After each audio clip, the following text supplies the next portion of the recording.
We hold these truths to be self-evident, that all men are created equal, that they are endowed by their Creator with certain unalienable rights, that among these are life, liberty, and the pursuit of happiness.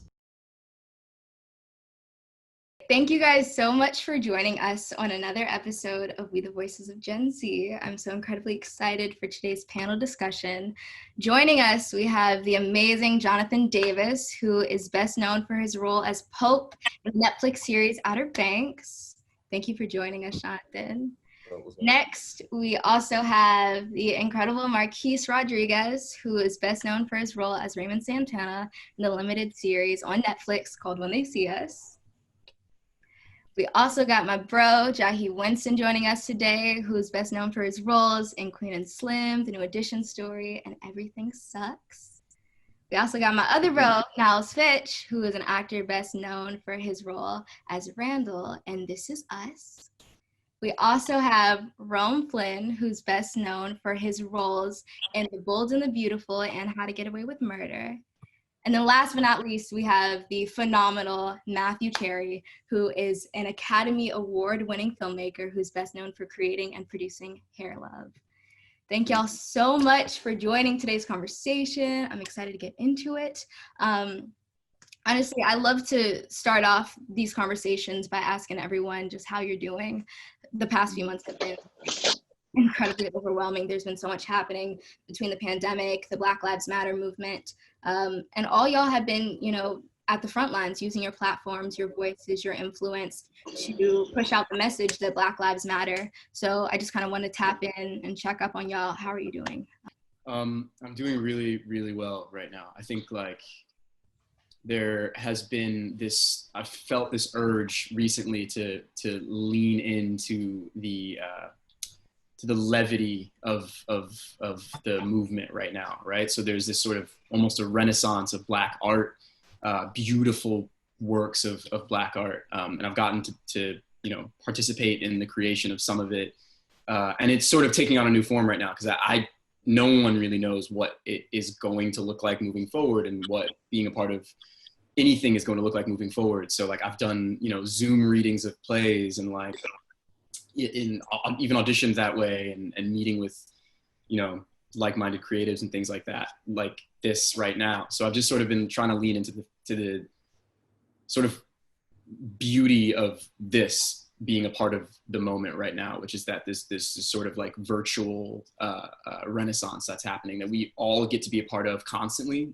I'm in New York. I don't know where everyone is right now, but it's crazy that we're all in a room together right now. So I'm just trying to lean into the fact that that is really, really cool. And this is a moment that I get to live in and create in. Yeah, absolutely. Jonathan, you want to take it? Yeah, first of all, I just want to come out and say it's amazing to be surrounded by all these people who are now my peers, which is kind of weird. I'm the newest to this. My show came out 2 months ago. But again, it's crazy to be with all you people, all you guys who've done so much great work and are continuing to do great things in the industry. So first off, I just want to say wow, that's crazy. And in terms of kind of just the world and the movement in my headspace, it is interesting to see this kind of huge paradigm shift in this in the kind of just the way the Black Lives Matter movement is being looked at. It's on a broader, bigger scale. And I'm glad to have a platform at this point in my life to be able to push it and have people, maybe even change some people because of it. And I'm glad to see you guys out there doing your thing, and it makes me hopeful for this industry moving forward that we can all kind of do things like this and keep each other supported, as peers, and move forward with each other. So again, that's amazing. Other than that, I've just been chilling. So. No, I felt that. My show came out a couple months ago too, so all this is really new to me. But Niles, do you want to take it? Yeah, I've been doing okay. I think early when we first started quarantining and what happened with George Floyd happened. It had me shook. I gotta say, because seeing everything come to the the forefront, and that be something that I've been experiencing my entire life. Like, I've been experiencing racism. I'm from the South too, so, I've been, ever since I can remember. So that image continuously being pushed on social media and stuff like that, while I was very glad it was happening, it's real trying, especially, I feel like, us Black men seeing, somebody that looks like us murdered countless times, just over and over and over and over again. So, it took me a while to be able to learn how to control anger, sadness, and, this happiness that all this is happening. And when I say that, I mean like protest, Black Lives Matter being everywhere and you not being able to escape it. I love that. But I feel like that for Black people, that's hard, because that continual reminder that, that we're trying to push Black Lives Matter, I feel like I'm continuously being reminded, damn, I'm having to somehow prove my worth. You know what I'm saying? Prove that my life is, that it matters. So, that took me time to get used to and, handle. But, since then, I've been okay. I had some police brutality here close to home. So that also was very trying. But, it's one day at a time. And this fight ain't going to be, won in 3 months. So, hey, shit, I'm here for the long run, So, yeah. Yeah. Thank you for sharing that, Jahi. How you doing? I'm just taking it day by day. I think my mental state throughout quarantine in general has been sort of wishy-washy. And I think joy in this period can be very fleeting.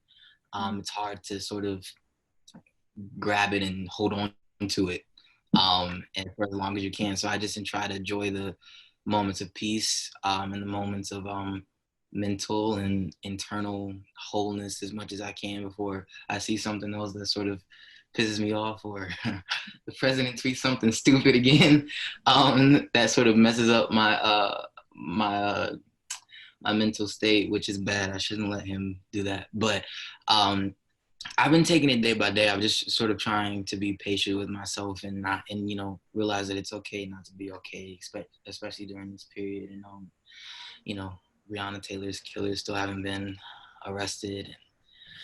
We're still in that fight, so it's just a lot of things that we still have a lot further to go. So I'm just trying to take it day by day. Yeah. Absolutely. Rom, how are you doing?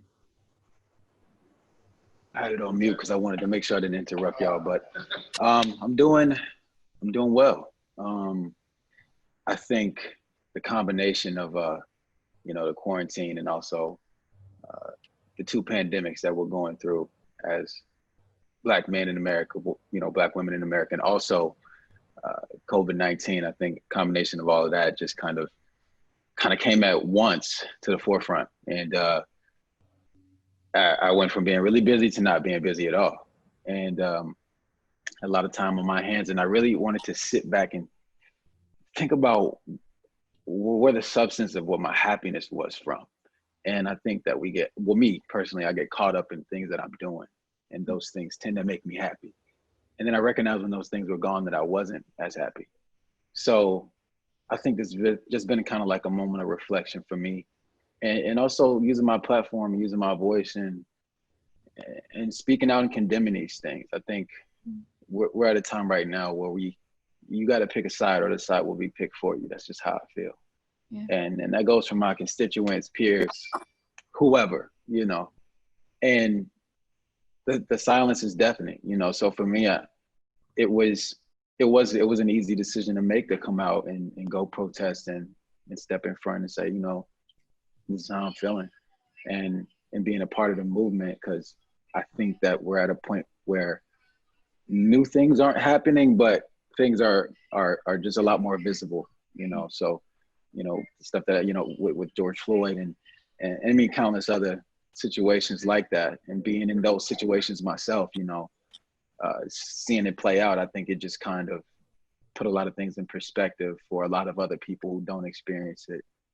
And it kind of created this unity in a sense, you know. I think that before, when we were marching for Trayvon Martin, it was a little bit different because we saw a lot of people who looked like us. But now when I go to these marches, I see, you know, a plethora of different races and genders and all of that, man. And I think that we demand a change. And what we have to make sure is that we don't get caught up in symbolism. And although I love seeing Black Lives Matter on the streets, that's not changed to me, you know. So we have to make sure we hold people accountable, hold our officials accountable, and keep putting pressure on them, man. I mean, things are slowly, very to a small degree, changing, you know, but we'll take the win as we go. You know, visibility is still a win. So it's kind of where I've been at with things. Yeah, no, absolutely. I mean, the whole point of like asking everyone how they're doing is a lot of times I feel as though us as just Black people, period, aren't necessarily given the space to be vulnerable and to really talk about how we're feeling and to talk about the trauma and how it really affects us in our everyday lives. So thank you all for opening up and sharing how you're feeling. Matthew, how are you doing? I'm pretty good. I mean, it's definitely a weird year, you know, very, very bittersweet in a lot of ways, you know, like, you know, winning the Oscar a few months ago and then going into an immediate global pandemic. And then, you know, all the stuff that's been happening with, you know, George Floyd and all the protests. So, you know, it has been really difficult to be creative. You know, I feel like, you know, sometimes you feel like weird or, I don't know, like, dang, like I'm sitting here trying to think about some make-believe story and, you know, people are literally out here dying in the streets. So, you know, you got to try to make peace with that and, you know, you got to give attention and, you know, you can't focus on that stuff all the time. You know, obviously you got to give it your attention, but you also have to find the joy in your day-to-day life as well. And whatever that is, be that reading or going for a walk or a drive or whatever. And so a lot of my time has been just trying to find that balance, you know what I mean? Of like, okay, like things ain't right, got to speak out, got to get to the protests, you know, but also like finding that joy again. And I think, you know, now I feel like I'm in a good place where I found that balance, you know, and, you know, it's just going to be a constant thing. I think for whatever reason, the George Floyd situation has just literally just shifted the earth, you know what I mean? In a way that I don't think it'll ever be the same. And I think we're all just trying to figure out what this new normal is. And I love that people are being called out. People aren't afraid to call things out that aren't right. You know, I think that's energy that needs to continue. I think, you know, you can't be afraid that you're going to lose your job or, you know, suffer these like kind of financial consequences if you say things that aren't right. And I think people have just been really stepping up and having people's backs. And, you know, I just think we got to keep that same energy and keep being creative. You know, the world needs us. They need our stories. They need to see us on these screens and, you know, doing what we do so that they, you know that they have something to aspire to and also that they see themselves represented. So, you know, I think it's still important work that we're doing and just got to keep at it. Yeah, definitely. I mean, and what you were talking about with the whole also finding that balance and finding joy, especially like when everything first happened, I almost felt guilty for being happy. Yep.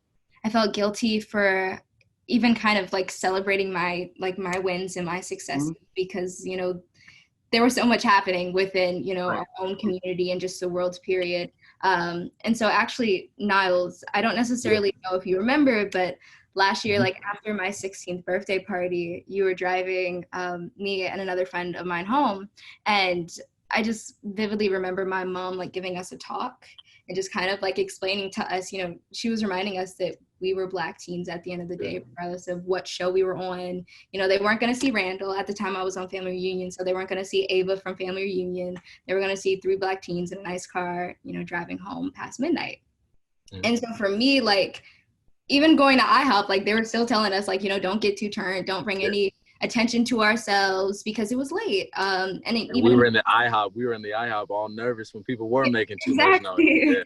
Yeah, but it's like crazy because even in the midst of like celebrating my sweet 16, I was still being reminded that I'm a Black teen in America. And like now watching these injustices continue to play out, it's, you know, it's a reminder that if things don't necessarily change, that could be any one of us. And that was a normal conversation.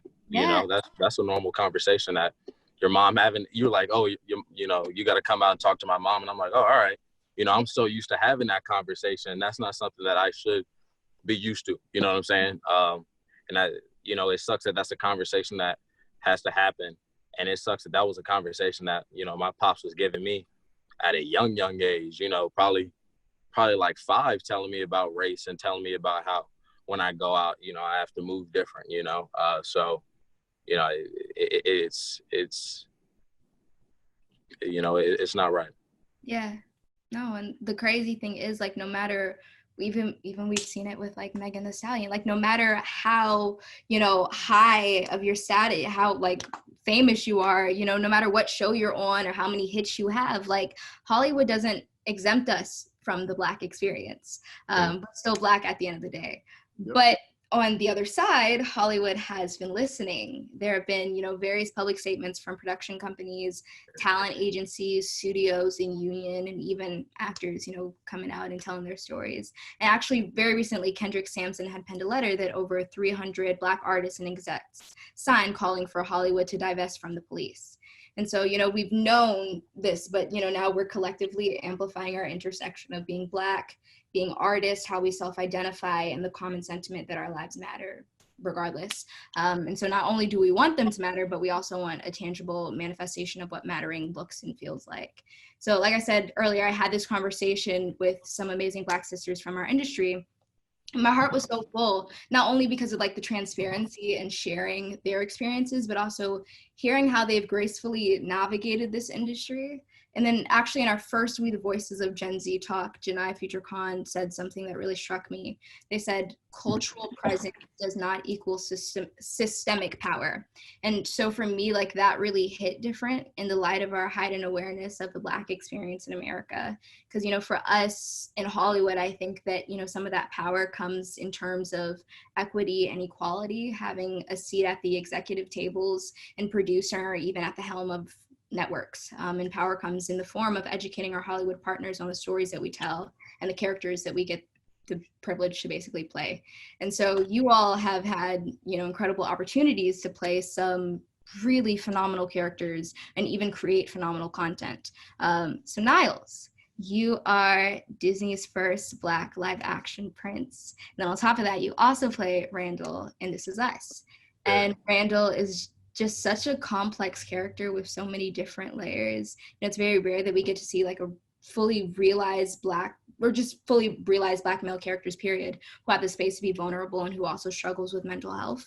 And characters like Randall, they're important and they're needed because it also helps continue to normalize the narrative that Black characters or Black people, period, are more than just the stereotypical roles that we're usually given.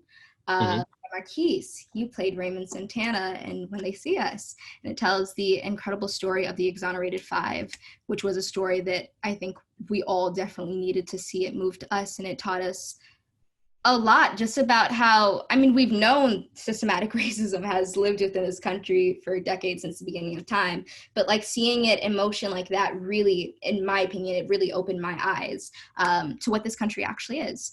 Jonathan, you play Pope in Outer Banks, and you're the only Black male lead on the show, which is really, really dope.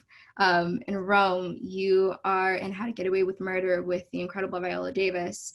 And the show, I mean, has multiple Black leads who are all incredibly strong and bosses in their own lanes, which is very unique and rare to see. And JAHI, you have played, you know, opposite Taraji P. Henson, Jodie Turner-Smith, Daniel Kaluuya, and you even, you know, worked with Lena Waithe. And so you've had all these dope opportunities to play these dope, yet again, fully realized, fleshed out characters. And then Matthew, you know, hair love. And you also, you know, you've worked on Blackish and Grown-ish, two amazing shows that have, you know, such a major cultural impact. So I think my biggest question right now is, what has the reality of your journey to these roles and positions been? Real quick, I wouldn't be doing my job if I didn't mention Madison Bailey is another Black lead on this show. Yep. She is mixed, but I did want to like come out and say that she is Black and she's a lead. She is with the culture. So Madison Bailey, love you if you're out there. Well, for me, I think coming from Broadway and that being a very spontaneous journey. Sort of, I was living regular Black middle class life, and then I sort of just moved to Broadway and started my career. I was used to being the only one growing up in a predominantly white neighborhood in a white environment. And so I'm glad that I had that sort of foundation to navigate a predominantly white industry and many institutions within that industry, and to navigate predominantly white sets and all of those things. And I'm really grateful that my journey to finding, like you said, fully realized characters hasn't been as difficult as others, and it still is for me. I find that I have to look online and search for like who's making roles, because sometimes the roles that are sent over, it's not an exaggeration when the Black men say the drug dealer or the guy on the corner is really an average role that you receive.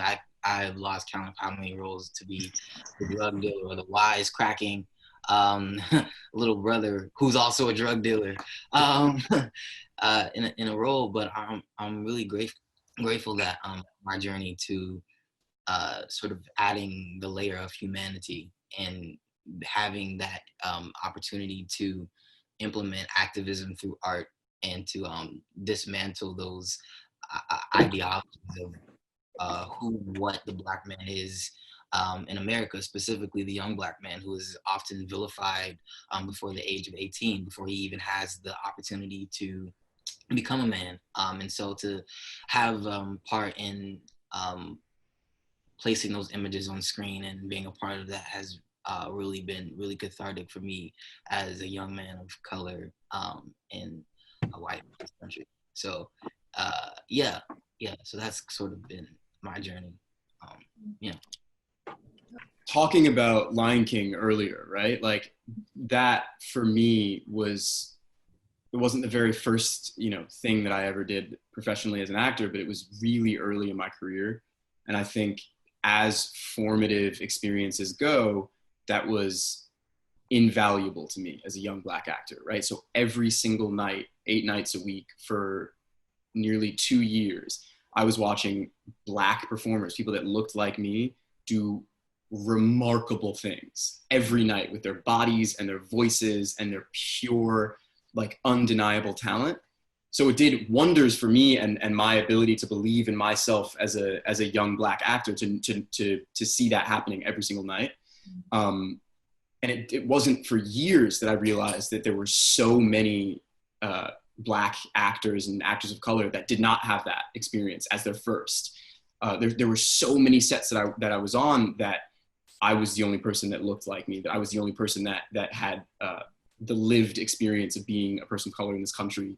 And it was lonely for me even then. So I can only imagine what it would have been like if I didn't have the formative experience of seeing people that looked like me be remarkable and be unapologetically remarkable.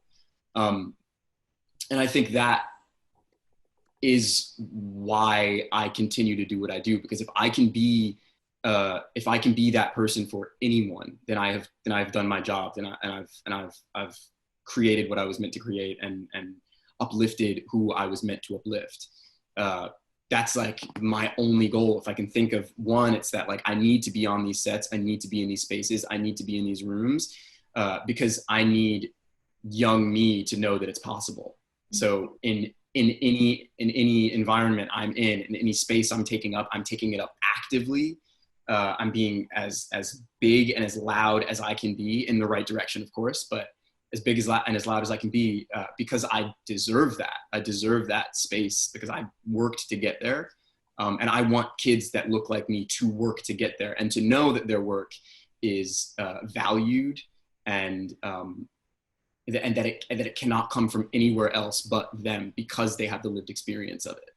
And I'm grateful for roles like Raymond Santana, like, because like Jahi, you're right. Like those drug dealer roles are just pervasive, and there are myriad, of those roles that are just, I am no longer interested in them. But when I can play someone like Raymond Santana, who I can now the audience, whoever that may be, sees a young Black boy who is soft and who is scared and who is crying and who is confused. And these are all emotions that especially young Black men need to be allowed to feel, and need the freedom and the space to understand that they are worth no less when they feel those things. So those are just like, I'm just super grateful that I've had those experiences. Getting there was, you know, a nightmare at times, but I would be hard pressed to mention how hard it is without in the same breath mentioning how many specifically Black actors along the way lifted me up and let me know that it was possible. Yeah. And I just wanted to piggyback. I don't want to take up too much space, but there was a documentary that just came out on HBO called Showbiz Kids, and it was basically chronicling the journeys of child actors in the industry.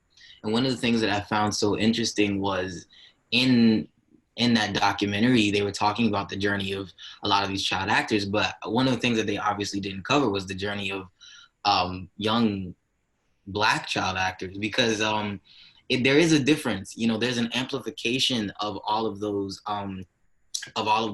challenges when you are Black in a predominantly white industry, because so much of the battle is mental, and I think people underestimate the struggle when you are the other in a space, when you are the only one, you know, and the abuse is amplified a lot more than it would be if you were anyone else. So I think, just to piggyback again off of what MARQUIS and Lexi said, you know, a lot of the journey is about sort of surrounding yourself with other Black creatives, and to sort of fight that. It makes the mental and emotional and spiritual battle a lot easier to cope with when there are others around you who look and come from similar backgrounds as you. And so that's why it's important to keep fighting for representation and on and off screen too. So yeah. No, and just to touch on what MARQUIS was saying, and then also what you said, Jahi, the Showbiz Kids documentary. What I thought was cool, you know, they had Demi Singleton, who's about to be in the Serena and Venus movie, but she was also a young Nala in Lion King, and then was in School of Rock as well. And so kind of hearing you talk, MARQUIS, about what Lion King did to you and just kind of the impact that it had on you at such a young age. I was 9 years old when I first saw Lion King, and then I was 11 when I played young Nala. And that same feeling that I had the first time that I saw the show, like during Circle of Life and One by One, I got to experience that every night for 8-9 months. And just kind of seeing, you know, all of these, and also not even just Black actors, but also like South African actors, just being in all of their glory, just like, you know, telling this beautiful story, and being unapologetically Black on stage, which is something that we rarely see. And then also telling the story of kind of Africa and what our people have gone through, but through this Disney classic, was just something at a young age that I didn't know I needed really until I was like 13, 14, when I really started to get into the TV and film side. Help us, we help them. Compassion is ingrained in love. That's the answer, but we answer to the opposite direction of the cause. Black bodies, they don't care. You see me unaware of what's on my mind. Black bodies, oh, I need you to see me, yeah. I got some good change in my heart. That's where change gotta start. That's where change gotta start.